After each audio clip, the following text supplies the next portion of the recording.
My name is Zenobia Harris. I'm the CEO for the Kent Chamber of Commerce. So on behalf of myself, a board of directors, my staff, our committees, we'd like to welcome you to our August luncheon, which is our education panel. Before we get started, just a couple of housekeeping items and saying thank you to our fabulous sponsors. So we have a wonderful panel that's going to come up today and just kind of give an update of, from their vantage point, what's going on as it relates to education, whether that's legislatively. We have some questions as a chamber as far as what can we do to prepare students to work at the organizations here. I'm going to have Burl come up and talk a little bit later about the conversation we had with the deans as it relates to diversity, equity, and inclusion. All of you know that is very important to myself, to the chamber. We have a DEI committee, and the mayor and I participated in something really great that they're doing here at the college. And so I will call up my panelists just here in a second. Hi, everybody. I'm Teresa Schaefer, and my husband Scott is over here. We run South King Media, network of now 8 local news and events websites. We're very excited to announce that we have recently taken over operations of the Auburn Examiner, so we're expanding out down into Auburn, and now our coverage area will include from White Center down to Kent. And I also want to take a moment to invite you all to come to ilovekent.net and check out our newly launched, redesigned website. We have now improved the site speed and the layout with a fresh new look, and we're excited to have you come and check us out. That's it. Thanks. So just to be able to give a little bit of an update, again, my name is Lynn Strickland, Demetria Lynn Strickland. I told my mom if I ever did anything of significance, I would use the full government name that she gave me. So, and by the way, that's a pre-COVID picture, so this is what you got after COVID. But, right. No, I'm not going to update that. So I work for AJAC. AJAC has been around since 2008. We used to stand for Aerospace Joint Apprenticeship Committee, but we did a rebrand earlier this year, and so we just go by AJAC, Advanced Manufacturing Apprenticeship. So who is AJAC? AJAC is a nonprofit organization. We are an apprenticeship service provider. So what does that mean? That means we're an intermediary, and so we kind of stand in the middle of all and do a lot of the work connected to all of the stakeholders that we work with to be able to develop and implement employer-driven 21st century registered apprenticeship programs that cross multiple industries. And so AJAC did originally start out in aerospace specifically, but we have expanded out and diversified out, and so we are in other industries like space, like biomedical, like agriculture, anything where there is advanced manufacturing going on, which is pretty much almost any industry that you come across. So what do I mean by 21st century apprenticeship? So as you know, apprenticeship has its roots really in labor. It's been around for over 100 years, here a lot longer, over in Europe.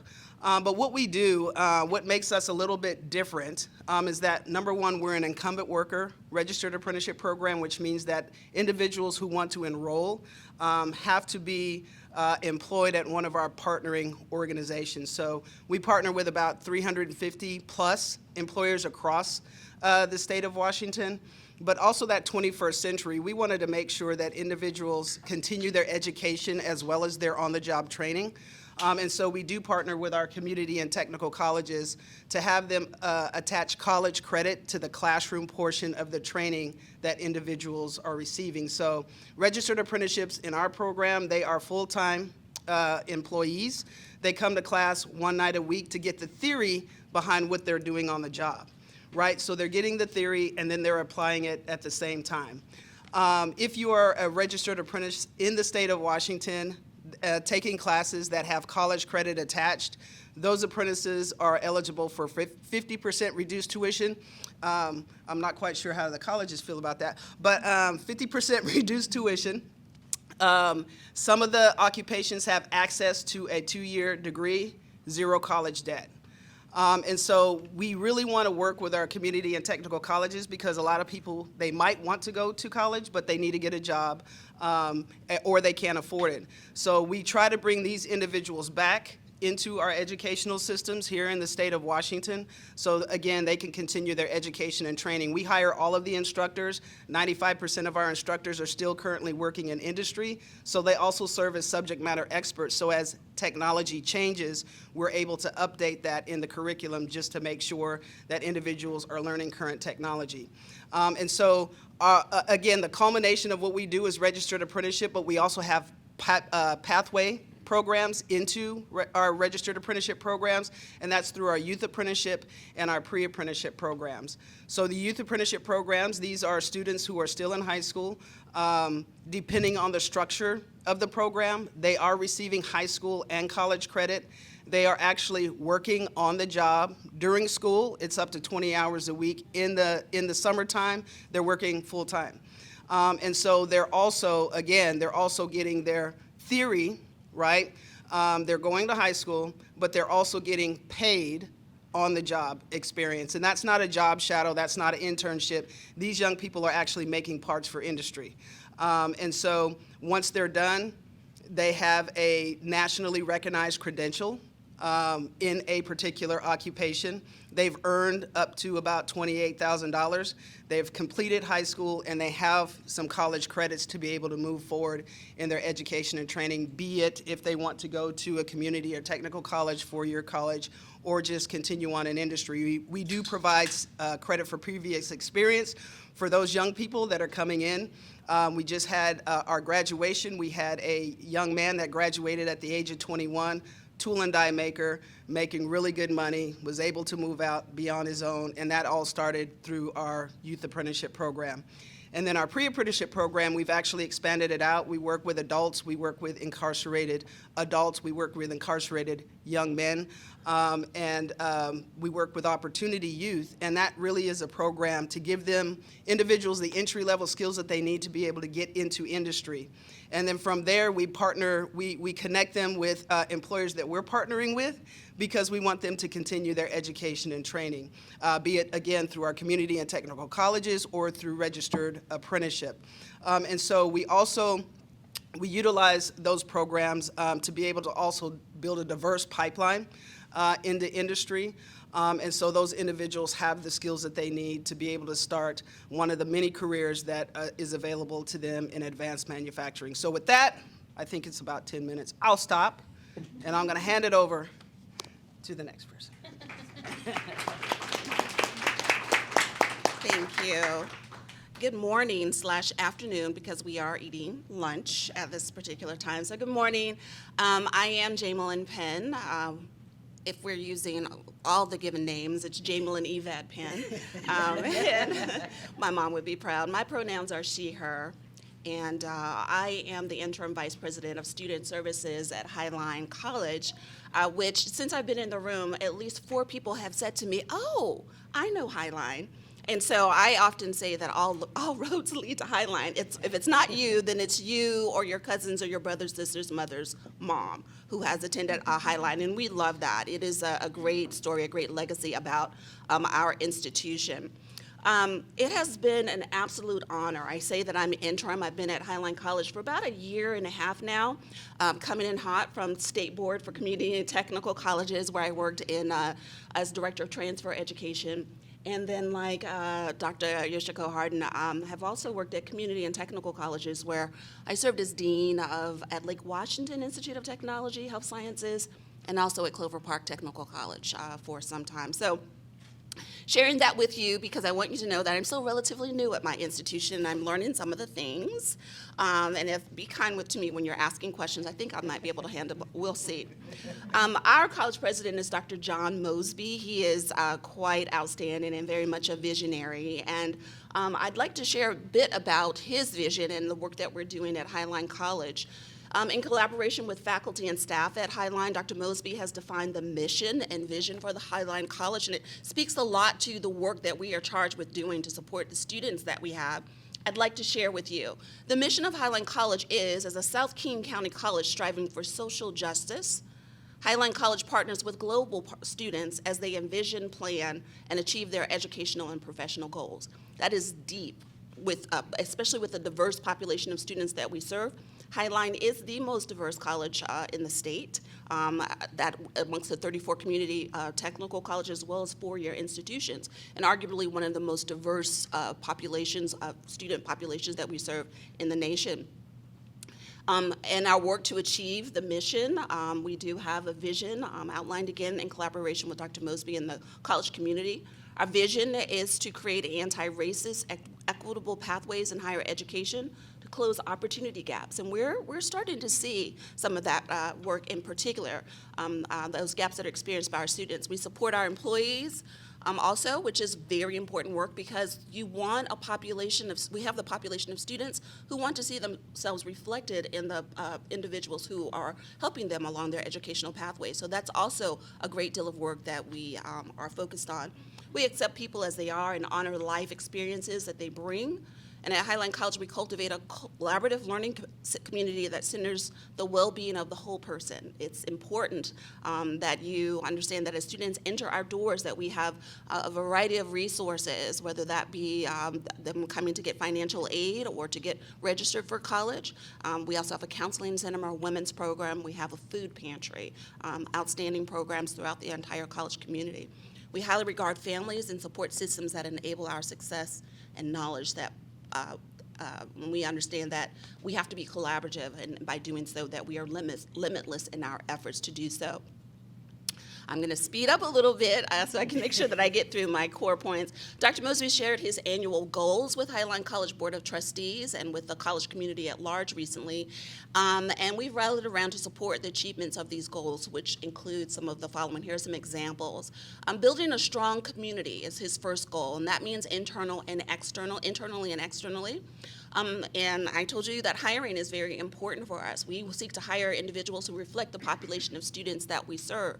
So our Human Resource Department is working closely with administrative leads to recruit and hire a more diverse workforce. Steve Sloniker, our Executive Director of Human Resources, is preparing to launch a revised recruitment process that will include search advocates. A search advocate is part of the hiring process. They stay engaged and are trained to pay attention and be focused on any issues that might arise, and they would report that directly to the HR director and or directly to the to the president of the college. Additionally, we are working to use employment diversity data to guide our recruitment efforts, and we'd like to see an increase in the applicants of color, as well as other groups to include veterans and those with disabilities, individuals with disabilities. We're planning for the arrival of the light rail in 2025. They keep pushing it back, but we keep getting closer to them, and that's okay. But it's important for us. Highline College, we're opening the of the Kent Des Moines station, which will be located right across the highway, in fact, from our campus view. Campus view is where our student housing, we have a 160-bed apartment complex where we have a large population of international students and local students who reside there throughout the year. We are also building a new entrance that will lead into our campus as a result of all that's happening with the light rail. We have King County Promise, and Dr. Harden might also talk about King County Promise, as her college, along with us, Highline College, is part of a cohort of 2 colleges who were selected to participate. And at Highline College, we engaged in that grant. It is a partnership between Highline College, Highline Public Schools, Northwest Education Access, and Becoming a Man. I love their acronym. It's BAM. Right? That partnership, we are focused on providing clear pathways for Black and brown males to transition into higher ed. We hope that that college is Highline College, but we are working very closely with those partners to make sure that students are moving into higher ed wherever they choose to go. We will have a summer bridge program that's coming up. Space is available for eligible participants, and if you'd like to learn more, please, I will talk to you about that afterwards.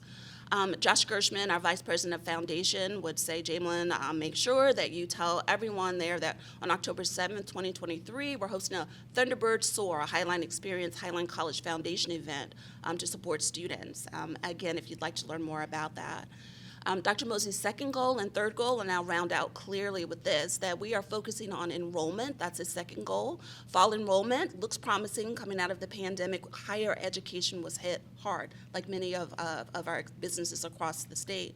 on registration day around July 24th. Data is just a little bit old, but overall our state enrollment for fall is up about 4%, and that's good. That's good. For the past several years, we've had strong enrollment for our English Language Career and Advancement Prep program. We often refer to it as LCAP. And that has carried the brunt of. But here recently, we've seen a dramatic increase with Running Start. We have a dynamic Running Start program, and also with international student enrollment is up 57%. So those students are coming back to our campus, and that's a boon for all of us, those students included.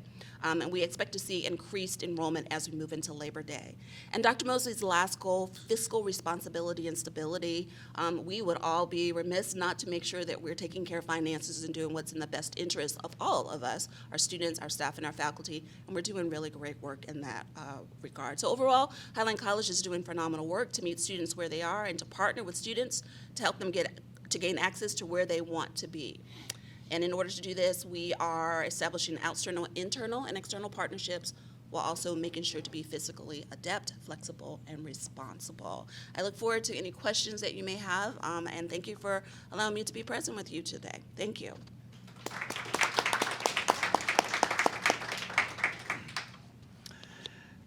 Good afternoon. My name is Wade Behringer. I am the current, as of a month and a half ago, Deputy Superintendent for the Kent School District. I've held like 9 titles in Kent in the last 20 years, and this is my most recent. Appreciate the opportunity to be here today. And it's very fitting that I'm sitting right in the middle of these 4 amazing people, because our district has partnerships with all 4 of them. So as I'm sitting here listening, I'm kind of beaming inside, and I'm making little notes, and I'm like, yeah, because this is a great opportunity to be here on the panel today, not only to share the great things that we're doing in the Kent School District, but also to hear the great things that are going on right here in this neighborhood, in this city, and in our adjoining cities and communities that support our young people right here in our pre-K-12 system. And there's a lot of support that happens with the 4 people that are here and the organizations that they serve and support that support the Kent School District and open doors and create opportunities for them. So truly appreciate being here at the table and being in the middle. It's fitting. I feel very supported in a lot of different ways. As I get started a little bit about Kent, I want to recognize and appreciate Leslie Hamada, who is our board of directors here with us this afternoon. So thank you for being here. Appreciate that. If you've been anywhere around Kent in the last couple of years, there's been a lot of stuff going on. Pretty busy, pretty active in a lot of different ways. So as we're rolling into this 23-24 school year on the heels of the 22 school year, we are going into the new school year with boundary changes that impacted all but one of our schools. So we went through a boundary change process last school year that goes into effect starting the first day of school, August 23rd. To be able to bring our 6th graders to middle school. We were one of the last districts in the entire region to actually have true middle schools that are 6th through 8th grade. So we're finally going to be on board with everybody else, which is a great thing. It's great for our kids. It's great for our community. It's great for the opportunities and doors that'll open for our kids at that age in middle school. So super excited about those boundary changes that helped us kind of equal out some things across our district that maybe weren't as equal as they needed to be. It allowed us to address a couple equity issues as well. A lot of our high-impact schools in the Valley and the East Hill were very overcrowded, and we needed to be able to address those things so we can make sure that all of our kids have a high-quality access to education. So moving our 6th graders up was a big piece of that. We're opening a brand new school, or reopening. Or Skittles. Skittles. Yeah, we're opening Skittles. Marshawn Lynch right here. So we're opening a new school, which is an old school, Sequoia Middle School. If you've been around a little bit, it's up off Kent Kangley. It went from Sequoia Middle School to Kent Phoenix Academy, and now is going to be opened in 3 weeks as Canyon Ridge Middle School. It's got a huge facelift that's going on up there, so if you ever have an opportunity after school gets started, and also pay attention to the ribbon cutting opportunities that will be coming up, because we'll be doing a grand opening for the school. It's a beautiful school. When you take a 50, 60-year-old school and you make it look like a brand new school, it's pretty exciting to see that. So that's a new piece for us as well. And on top of all that, we ran a bond, which did not pass, but that's how things go. I mean, about 15% of the bonds in the state of Washington passed last year. So it's not uncommon. But we can't just roll over. We've got to get back on the horse, and we've got to keep taking care of business. So we'll be coming back out in November of 23, so a few short months from now, running our Educational Programs and Operations Levy, which is something that we're renewing. We do every single year because, as we know, the state doesn't fund everything we need to take care of our kids and our staff to make sure that our kids are getting all the opportunities that they deserve. And so we've got to run levies. And so we're going out in November of 23 with an EP&O levy, as well as we're renewing our capital and technology levies as well. So we've got a twofer there. So the nice thing about it is it's the right thing to do for our kids, and it's the right thing to do for our community. We needed to readjust. We heard the message from our community about the bond that for whatever reason, it wasn't the right time, it wasn't the right amount, it wasn't the right project list, whatever. Our job as an organization like the Kent School District is to adapt, to adjust, to go back out and ask questions and find out what we missed, and go back out and do it in a way that our community will receive us in a way that will positively benefit our students. And so we believe our renewal levies in November of 23 will do just that, and our students will feel that support as those pass. And then, of course, we updated our strategic plan. So Superintendent Vela, going into his now second year, his first year he just completed after his interim year, we need to redo our strategic plan. So we spent the last 9 months working with lots of people within our community and within our organization to update our strategic plan and create new goals. And so we're in a better place. Our first goal right off the bat for people is preparing students to be global citizens. We changed language. We are very, very intentional about what we really want to accomplish with our students. For a long time, it's always been, make sure kids are college and career ready. That's important, and that's part of that.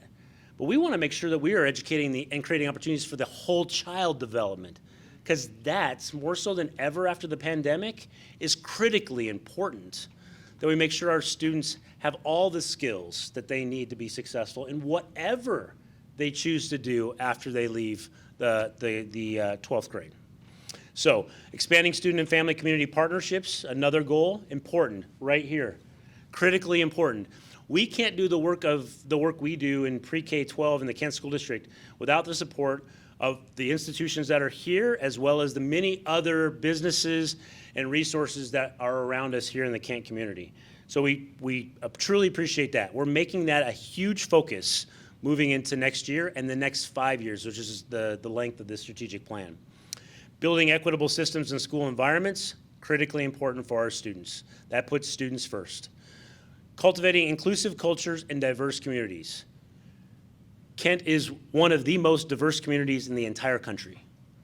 If that wasn't a focus of ours, when we'd be doing a complete injustice to the students we serve, their families, and the communities that we reside in. And so that's critically important. And I heard here as well with Highline, focusing on hiring employees that look and are representative of the students that we serve.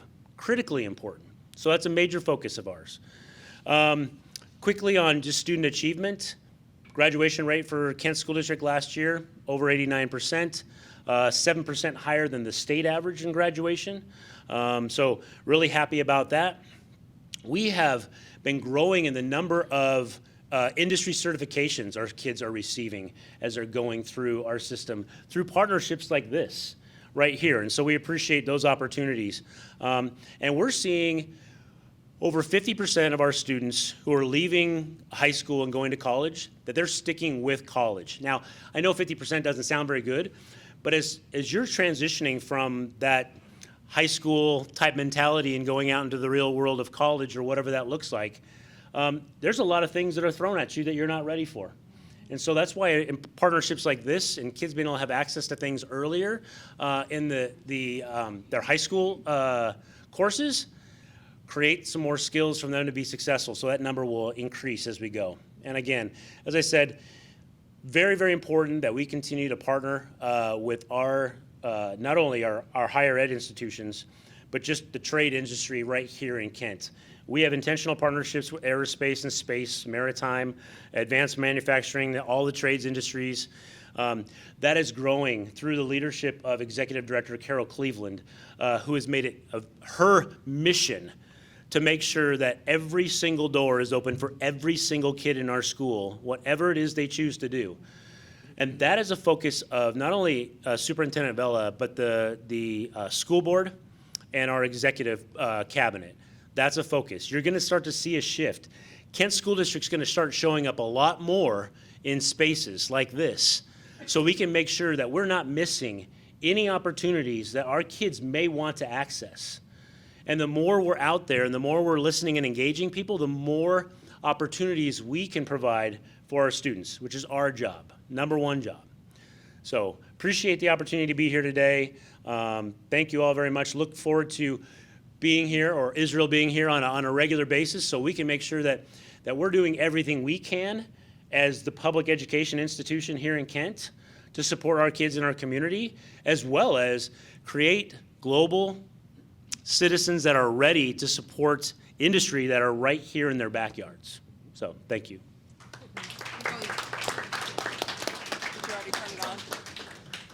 Thank you. Hi, everyone. Yoshiko Harden, president of Renton Technical College, and I just wanted to start with just a little bit about me and kind of my personal why. So I was born in Seattle, and you can't. But I was raised, and when I was 3, we moved to Hawaii. So I was raised in Hawaii and didn't return to mainland until high school. And I went to Garfield High School and lived in the CD. And so I went to college in California, but I've been back in this region since '98. So this is home. I currently live in East Hill, Kent, just up the hill, so the commute was lovely today. With my husband, and between us we share 3 children, adults, some highly subsidized, but we love all 3 of them.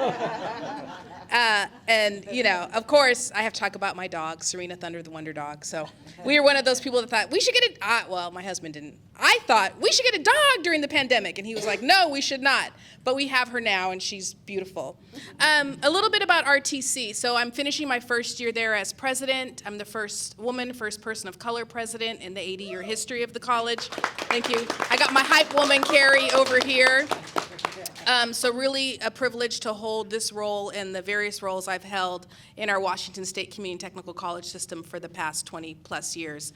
I did a stint at Highline College for 11 years, and my husband is a tenured faculty member in sociology at Highline, so I know that campus and John very well. For RTC, we believe that educational access and success is the critical path towards a more equitable and just society. And one of the things that keeps me and my team up at night, or what we're working towards, is the people in our region, and we have a very large service area of school districts. We don't want them left out of those opportunities. Our median age at RTC is 29, so students tend to find us when they've had some lived experience post-high school. So one of our goals is to shorten that 10-year span and provide, so I'm really happy to hear your comments, and I'm part of a team working on workforce development with the city and the Kent School District and Green River. Our service area is Renton, Kent, Auburn, Tahoma, Enumclaw, and then parts of Seattle Public Schools, both central and south, so like RB is part of our service area. We offer short and long-term programs. We have 7 areas of study. Our DNA is an advanced manufacturing, kind of building equipment and things for Boeing back in the day. So that's always going to be part of who we are. But we also have programs in IT, culinary arts. If you've ever been to our bakery or restaurant, it's very good. Come by and see me. I'll come have lunch with you. Health and human services and business management and transportation technologies. We have a big area of the college that we call college and career pathways, and that would be folks that are doing high school completion or high school 21, but also coming to RTC for English language acquisition and those types of things. One of our goals is to increase that pathway for those folks to enter into credit college level courses. 70% of our students identify as people of color, and most of them are parents, working, caregivers. They have a lot going on, and school is one of the things that among 10 things they're doing. And it's often the thing that gets dropped when what we call life noise intervenes, And, you know, you can't necessarily stop taking care of your family or stop your paid work. And so we hate to see it when students have to stop out or not be able to finish their program. But with that, we have a really high completion rate. So students that do stay and complete, 66% do, and about 82% have jobs after graduation within 9 months. So some leave, they get jobs during, and I know my educational partners, we're happy for that, but that doesn't count for our completion goals. And so we do want folks to complete their degree or certificate.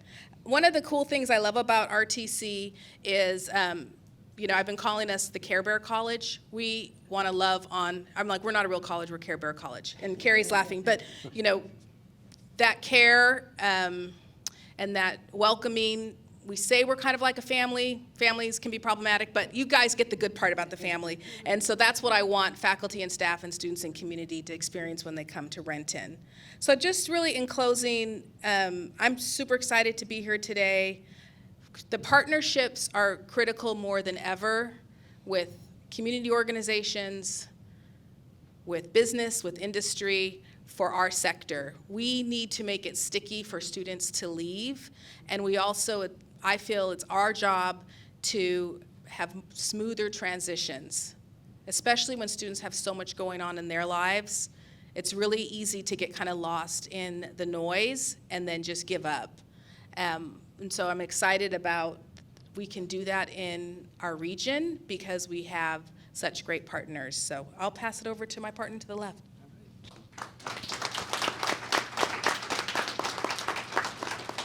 Wow, I'm really honored to be on this panel. My name is Burl. My pronouns are he, him, and I'm the director here at Kent Campus at Green River College, Kent Campus.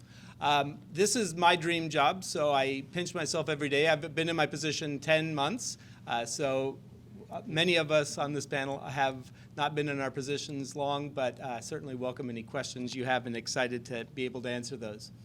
I wanted to mention Dr. Suzanne Johnson, our president, Green River College president, would love to have been here on the panel, but she is in an executive meeting in Enumclaw today and tomorrow, so she was unable to join, but she sends her welcome. And then I wanted to welcome Jennifer Ramirez-Robson, who is our Board of Trustees chair with the college. So welcome to Jennifer. So with the story of Green River College, like all of these institutes that we're talking about in this partnership that we have, starts with the community that we're in. Green River College mirrors the community that we're in terms of our diversity. We're very proud to be a minority-majority college, as is many of the communities that we are in. We have, as you heard from the other colleges as well, our charge is to be an anti-racist institution, and we are really focused on that. As Zenobia had mentioned, we've continued to develop opportunities for those conversations to take place, to bring that to a call to action for all of our faculty, staff, and our students. So the community that we have 10,000 FTEs currently in Green River College, and the purpose of, one of the things that we do well is meet our students where they're at. And that is achieved with the main campus on Leah Hill, as well as we have Auburn Center, which is downtown Auburn, Enumclaw campus, and the Kent campus. We are continually looking at our community and what we can do to better meet the needs of the community while also helping our students uplift their personal lives. We have, as you all know, right, aerospace, we have advanced manufacturing, global distribution. We have so many industries in our service area, and we're continually looking to opportunities to serve those needs. And to that end, we do offer 8 BAS programs, Bachelor of Applied Science programs, and those are in aeronautical science, IT cybersecurity and networking, IT software development, applied management, and marketing and entrepreneurship. I can go on, but those are the some of the bachelor's programs that we do offer, again, to meet the needs of our community. We have a lot of our students move on to four-year degrees, of course, or four-year programs at other colleges. So we prepare them with an applied associate's degree in both science as well as the arts, and a transfer associate's degree that we do offer in arts, business, and science.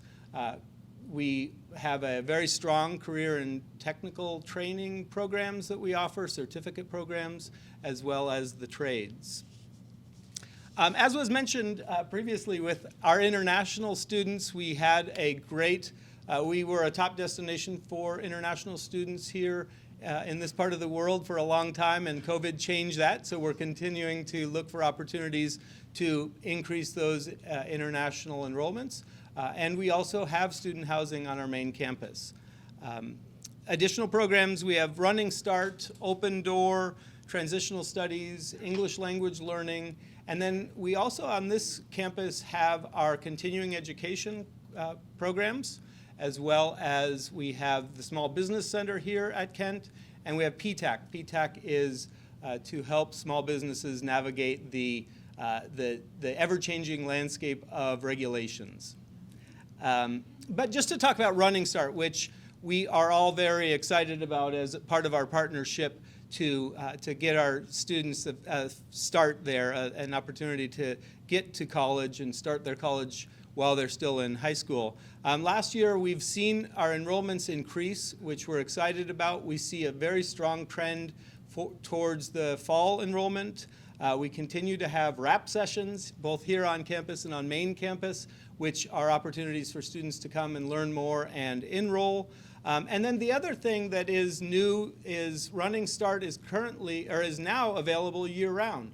So Running Start students previously weren't able to take summer classes, and that's changed recently. So again, we are just looking for opportunities to spread the word, hint, hint, not just at Green River College, but at all of our colleges, for Running Start students to be able to take advantage of that opportunity.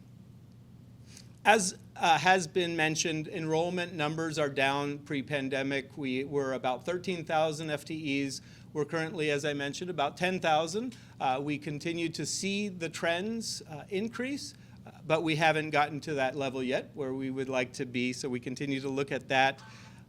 Course completion is something that we don't have a complete picture to share because state data, which we are reliant on, only is updated currently through summer of 2021, but we know that it is down. We can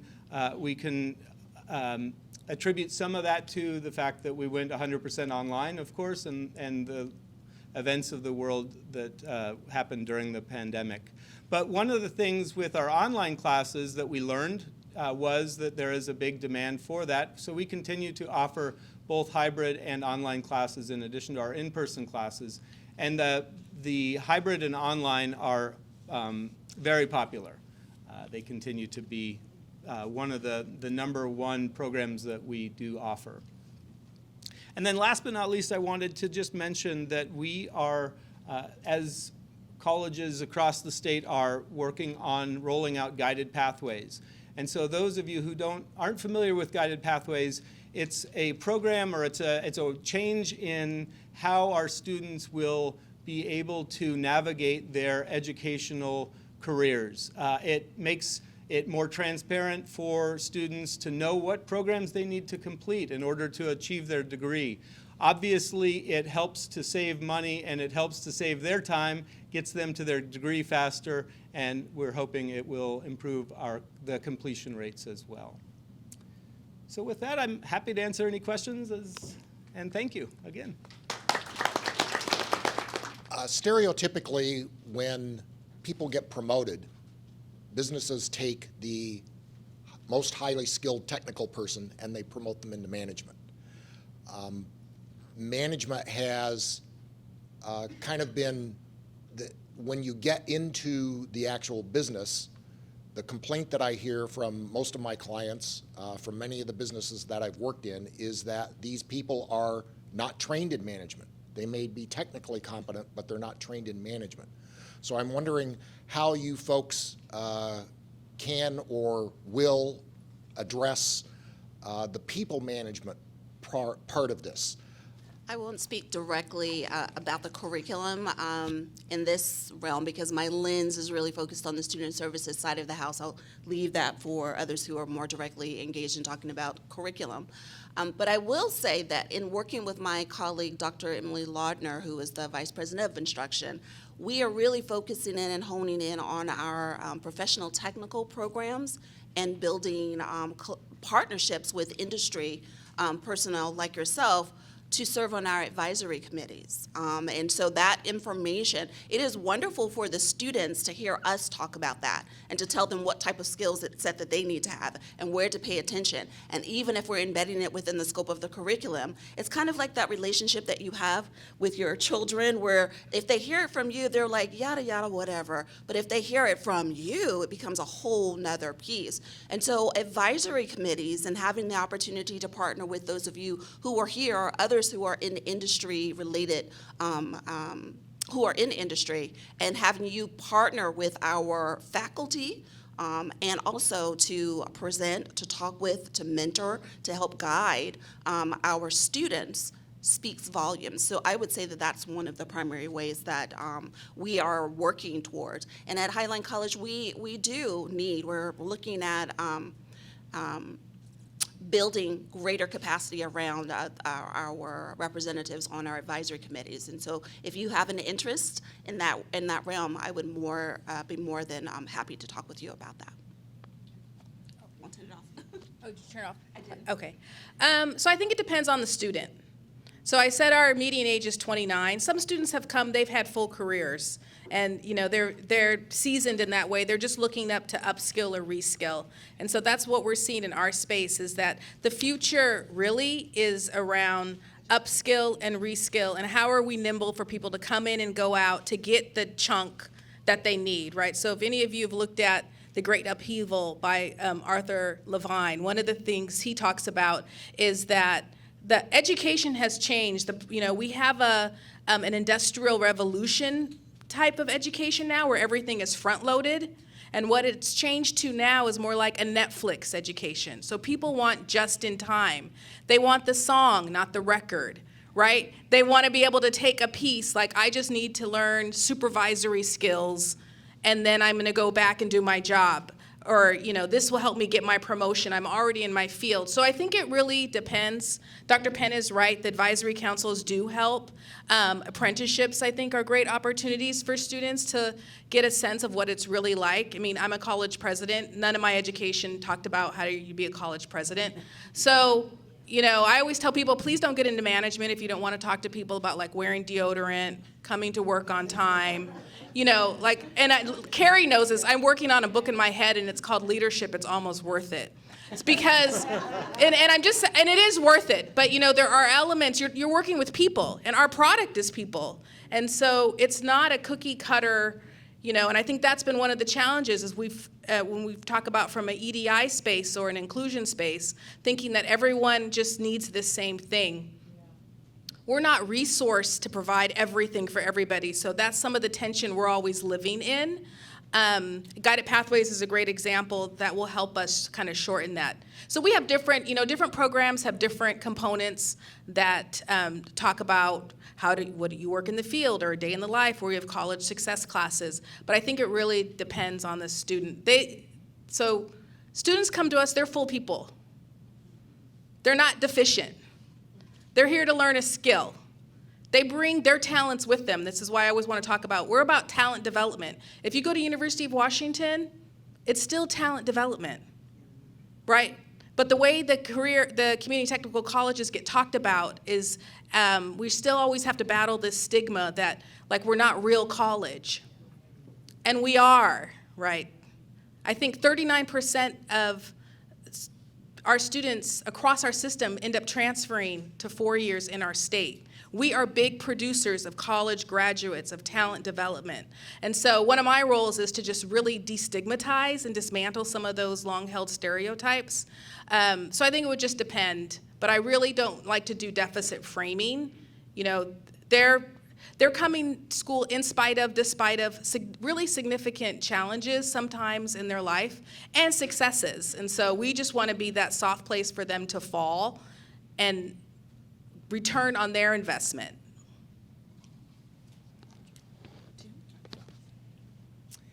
Feel free to clap for that.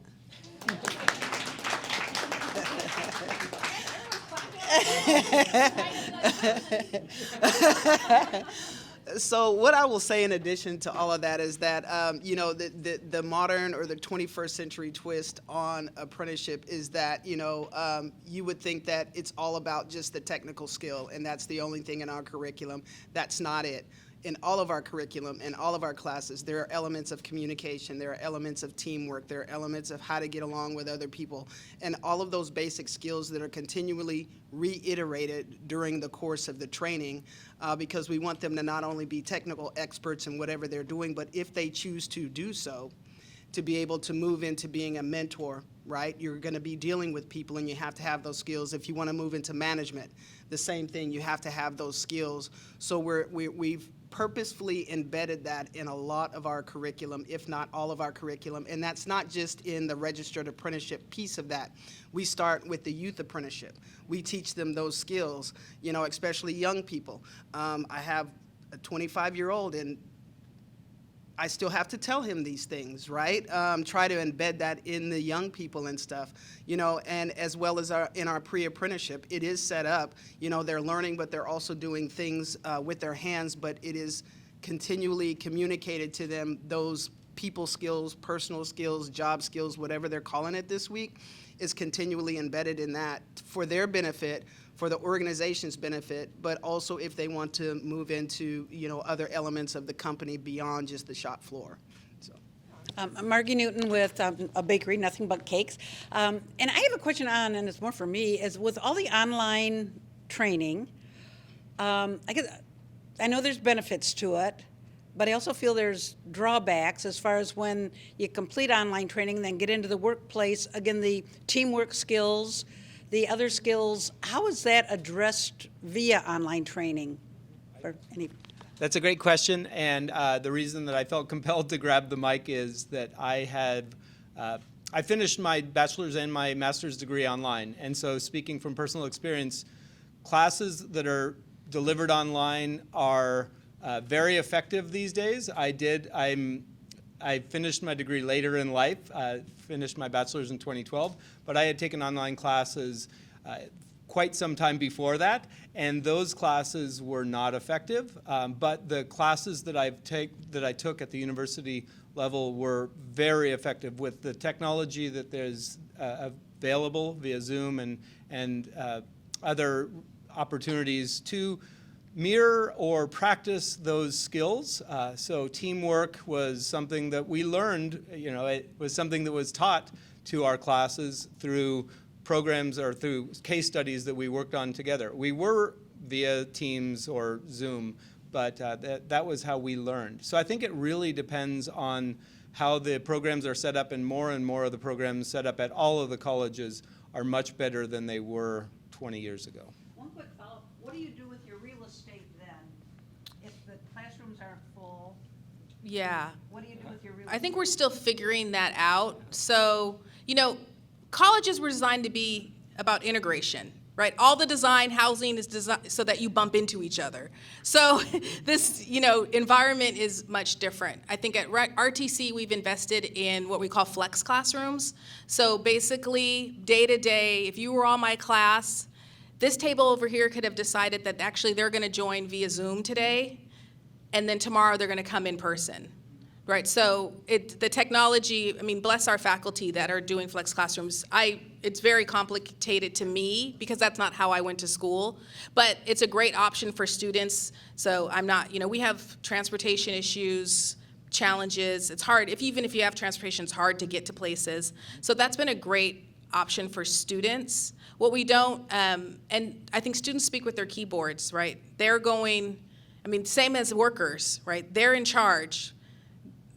We've had people turn us down because we're not fully, they can't work fully remote. So that's a whole other panel. But, so we have to respond to that and can't get into magical thinking. So the flex classrooms, in terms of student outcomes, I think the best is that hybrid or flex option in terms of completion. I think fully online, the outcomes aren't as good.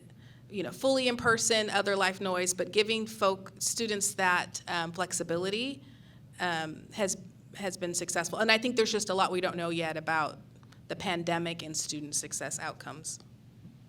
And the real estate, I don't know yet. I appreciate the question. Coming from a pre-K-12 standpoint, having been through the pandemic and having all of our students learning online, one thing that we learned as we were learning prior to that is that students are different now than they were in the 60s, 70s, 80s, 90s, even early aughts, because every student engages differently now. After the pandemic, it was very, very clear that through mental health and trauma that kids have experienced in a lot of different ways, whether it be through education or just through their own family life, that they needed different opportunities and alternate pathways to be able to access education. And so this 22-23 school year we just finished was the first year of the Kent School District Virtual Academy that we created based on input from students, family, and community, because we knew that there were kids that weren't able to fully come out of that pandemic and come back into the classroom and get back into the traditional 100 years of way we do educate. Well, it's 6 periods a day, it's 55 minutes, I just transfer from this class to that class. That's just, we're doing a huge disservice to kids if we think that there's only one way to learn. And I know no one in this room thinks that way. And it's our responsibility to create and open those doors for students, whatever age they are, to be able to access learning on their level, where they're at. And so we're finding that regardless of what we do when it comes to online learning, there's always opportunities and needs for supplemental opportunities and growth and practical experiences. So yes, you might have found a strength and a need to be online and behind your screen at home, being comfortable and feeling safe. But eventually you're gonna need to be able to engage. And what does that look like? And what can we do as an institution to make sure that those kids, when they go on to that next stage that may not be remote and online, that they feel like they have some skills and tools to be able to navigate that space. Because it is a challenge. It's very real. The impact the pandemic had on adults and kids is absolutely real. And I think everybody on this table and probably in this room can attest to that. People are different. And we, being responsible for the growth and development of our youth, regardless of their age, have to do things differently, have to think outside the box, have to open doors, and have to get away from that, well, we've always done it this way, or that's the way education always was, or that's the way I was taught, so that's how we have to do it. That cannot be the standard any longer. And so it's been great to see that, because then it pushes us to challenge ourselves to do things differently. And not just for like, well, we're going to do something for everybody, but every individual kid has the right to that opportunity and that education. So what can we do to make sure that door doesn't close on them? Because it's something we've always done. So it's hard, it's challenging, but it's also very exciting to know that we have an opportunity to do things different and do things better for our kids. I heard you have programs available for high school students. My son is a sophomore, he's 15 years old. Is he too young, or is he at the right age for your programs? So for our youth apprenticeship program, that program starts with generally juniors and seniors at this point, right? We're trying to give other industry awareness opportunities for young people that are younger.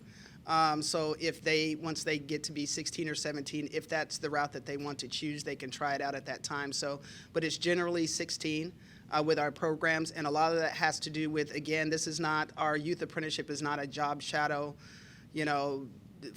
they're actually on the machines, programming machines, making parts for industry. So we actually did a lot of the work ahead of time before we implemented our program to work with labor and industries, right? To let them know, the machines, the safety, and the different things that are now available on the actual floors of employers and stuff. So, so they can come in at 16, and in registered apprenticeship, they are supervised right? So they have a supervisor, they have a mentor with them the whole time as they're doing all of these things. And so, you know, you have a 16-year-old that is in a registered apprenticeship program, and you might have a 16-year-old that's not. Well, that 16-year-old in that registered apprenticeship program has access to a lot more things than the other 16-year-old, and that's just because of all the work that's been done behind the scenes with labor and industries and stuff. And I understand that a lot of the employers were like, well, yeah, we want to get them in, you know, as younger and stuff like that, but there's also that safety protocol, right? They don't want labor and industries in their shop every week and stuff, but all of that has really been taken care of, and we work with labor and industries and the employers for them to be able to do that. So I know for our programs, it's 16, 17, and higher. And generally in registered apprenticeship, it's 17 or 18 or higher, but we can have access to them at 16. Go ahead. Just real quick. Yeah. I think that your question leans a lot towards what we can do in our school districts, regardless of whether it's Kent or Auburn or Highline or wherever. In the middle school and the early high school is to make sure that we are creating opportunities for our kids to be able to start accessing those vocational or elective types of classes that are of interest to them. So when they hit that 16 or 17-year-old mark, and there are a lot more opportunities to become available once you hit that junior year, then they've already maybe had opportunities to kind of gauge their interest in certain things. And so as a school district, whatever we can do, especially starting at that 6th grade, if not even in the elementary, but especially that 6th grade middle school and early high school, to create more opportunities for students to be able to experience what they might want to do is going to be really important, because then that allows them to make those decisions when they hit 16 or 17 to jump into additional opportunities that they might not have thought they had because they didn't know they were interested in that. So they're not losing that time. So. Thank you. So coming off of the heels of that, that's really where we see the opportunity for our students that are younger, 15 in particular, to engage. So for instance, we have our outreach and recruitment team who are moving and pushing into schools, and they are meeting with counselors who are talking with students about, you know, going to high school and then what it looks like. So building that going to college mindset, building that culture of learning, continued learning, and advancing. And so that's one way that we are seeing engagement with. We also have a TRIO talent search, and TRIO is one of the programs on our campus where we have an opportunity for the staff to engage with students outside of the academic realm of Highline College. They're in community. They're going on field trips. They're taking them to places where they can grow and learn and understand that if they want to do a career like the person that they're seeing at the Flight Museum, where's my friend? At the Flight Museum, that they too can learn how to do that, and that requires an education, and that they would come back into higher ed and continue their education above and beyond where they happen to be at that particular time. And we also have, at Highline College, we have a Black and Brown Male Summit, annual Black and Brown Male Summit, and also a Yale Summit, and that where we can invite faculty, so accustomed to saying faculty and staff, where we invite teachers, counselors across the region that we serve, and the students that they have there to come learn, grow, see what we have available at the school, but also to see people who look like them, who are familiar, who have similar lived experiences, and be able to have opportunities to talk and learn and figure out, well, how did you get to where you are? And what does that look like? So those are just some of the things that I think about initially, where someone as young as 14, 15-year-olds would be engaged with conversations around higher education. I have a quick response because you and I spoke before the lunch. Help me if I misstate this, but Running Start, if that's what you're specifically asking, is available, and I learned this after we spoke, to 11th and 12th graders. So it would be next year that your child would be able to start in that program. Hi, I'm Eric Ossis with CMG Home Loans, and this probably is a question directed to Wade first, since you get these kids first. I work with a lot of first-time home buyers, and even at a young age, we see quite a few that just don't have any financial skills. They've already wrecked their credit. They waste a lot of money if it's DoorDash or things like that. It all adds up over time. Are there any? Is there a curriculum that covers financial skills and even as far as life skills like changing a tire or fixing plumbing, or some of the things that will save them thousands of dollars over their lifetimes? Curious about that. Yeah, great question. And a topic that comes up every single year from a lot of our parents saying, "Oh my gosh, why don't you guys teach my kid how to do X, Y, and Z?" And our district has a huge amount of courses that we offer students. So when high schools go out to do registration for students, we put things out to students and then they select the classes that they're interested in. Well, if there's not enough interest, then those classes don't get offered. So we do have a financial algebra curriculum in our district that goes through money management and writing checks, which is now kind of outdated, but how to use money and how to access money appropriately and things like that. And so there are a couple sections here and there. We've had a conversation at a building level whether or not that was something we wanted to bring in and say, you know what, as ninth graders, we want every ninth grader to take this particular course. And so there are some courses we have as well that are life skill based courses that students can choose to take or not choose to take. So we run into that space of we're not right now currently mandating that students take particular courses. But I think we're finding as we're having more and more engagement with families and students and just watching how our young people are engaging after they leave high school, that there may be a need to kind of make sure that we're more intentional about creating opportunities for students to learn those key life skills before they get out in the real world and go, well, geez, I don't know, I just filled out the application for the credit card and they gave it to me and now I used it and now I don't know how to pay for it, which happens. And so, the courses are there. How often they're accessed is a whole different question, but there's definitely a need to look at being more intentional about that as we move forward. Appreciate the question. How much competition and challenges do your institutions face from like the for-profit universities that we see ads for on TV? And is there any cooperation that goes with them? She wanted that one, yeah. So, access to education, like I think Stanford and Coursera and these other online platforms, it's just changed. So I think the competition, it depends on if they're credit, non-credit, if they're accredited or not. So of course there's a lot in that. I think my general response would be, we have a national discourse around kind of discrediting the value of a college degree or a credential.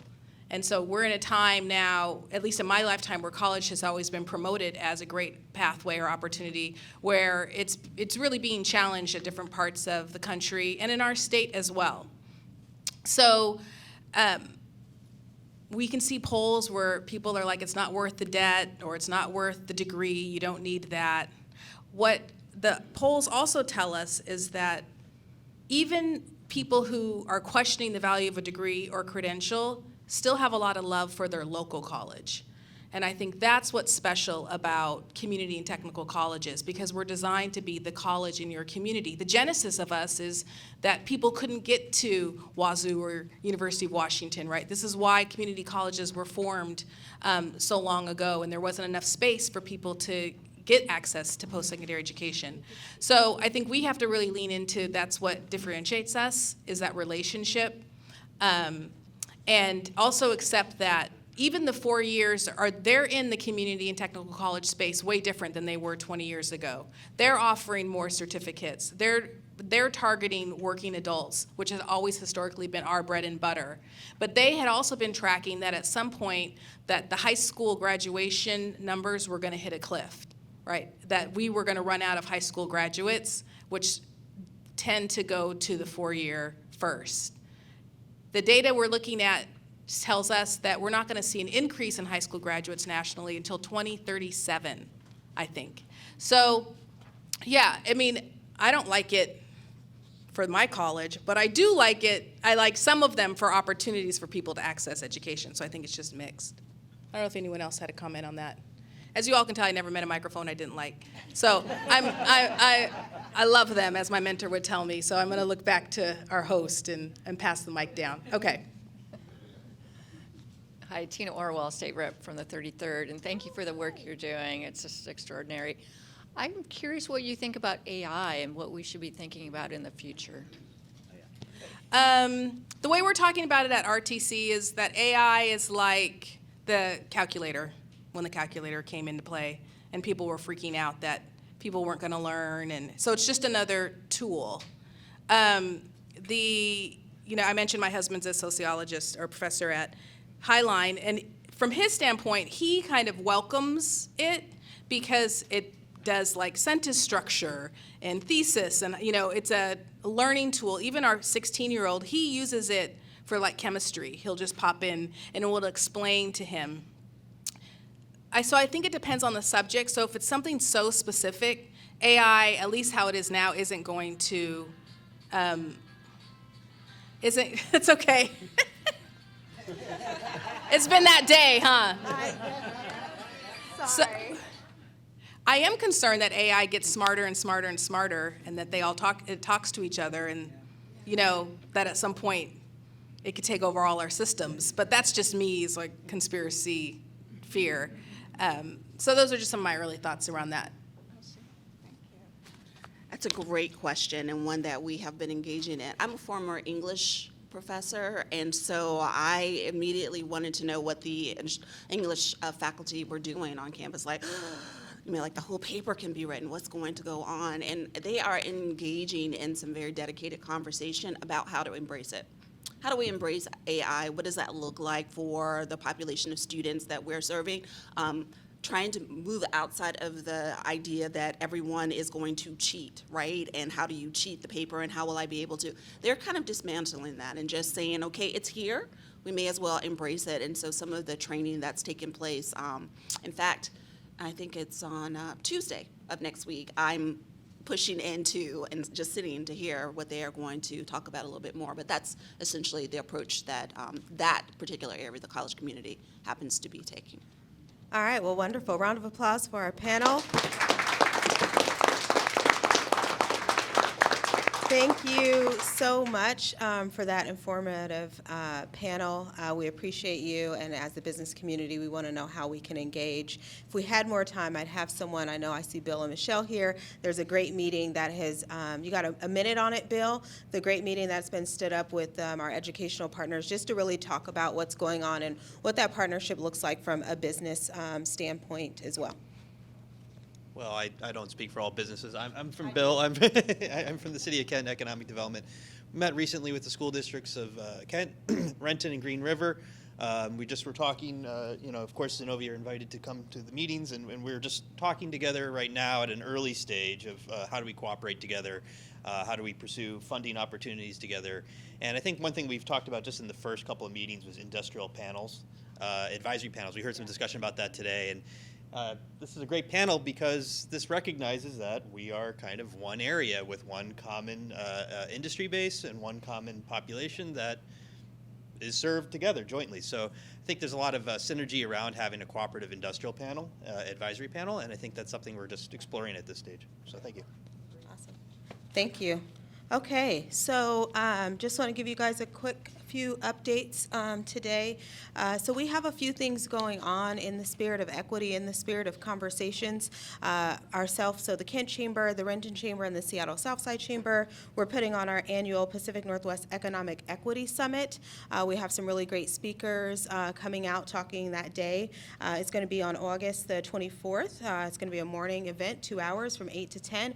Also, we are having a master class. So each month we have folks come in and do a master class. We are currently working on a master class on AI. So I'd love to connect with you. Maybe you have a faculty member that would be interested in being on that. From a business standpoint, it is very helpful, but we know from a business standpoint too that it is going to cost folks their jobs. And so just ensuring that people are using it correctly and before they start to maybe decrease their staff too soon. And so you can't allow it to think for you, but you can allow it to kind of enhance your conversations and your email communication. And then we have Dan Perky here as well. He's doing an effective communication for leaders on the 15th of August at 4 p.m., and that'll be at the chamber. Again, somewhere around the room, you can scan a QR code and get some more information on that. And so with that being said, thank you so much for being here. Have a wonderful day. Thank you to our sponsors, Andrew, Teresa, and Scott Schaefer. Have a great day.